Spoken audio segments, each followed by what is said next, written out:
This is the theater of psychodrama. The director is Dr. L Moreno, who is now coming onto the stage. How do you do? It's a great pleasure to meet you here today. The best way of introducing you into the meaning of psychodrama is if one of you would step up upon the stage and talk with me about it. What about you? Yes, Doctor, I have some questions. Yes. Why don't you come up? Glad to meet you. How do you do? Glad to see you, sir. How are you? Fine. Well, anything you have on your mind? Yes. Well, I've always thought of the theater as a place of entertainment. I can't quite get the idea of the theater as therapy. Therapy.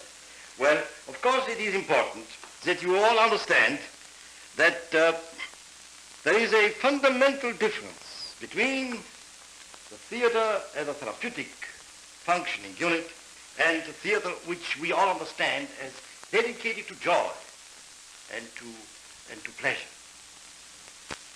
Well, then, what is the actual function of the stage itself, Doctor?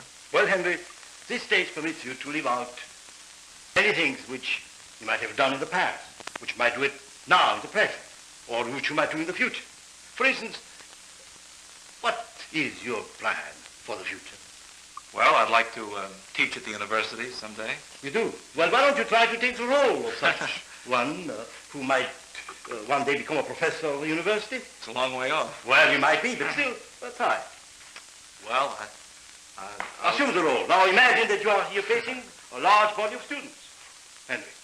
Well, I'd portray it as far as drawing upon the information I have now from the professors I've known and perhaps would crystallize it into this sort of thing.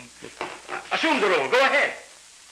We want to meet the basic needs of children and of people. And these basic needs are manyfold. Fine. All right, very good. Well, may I say that, Henry, as we are becoming better acquainted, and as I like to tell all the students, your friends here, something about the stage, I try to summarize now for you the total function of it. We have 5 functions. I mentioned first the stage, right? The levels, the balcony. Second is the subject, yourself, as you saw yourself just before performing. Third, it is the director.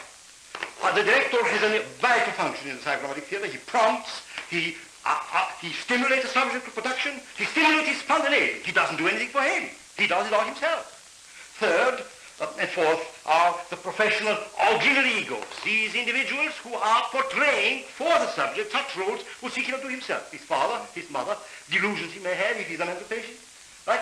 And finally, the last and most important instrument in a psychodramatic theater is you, the audience.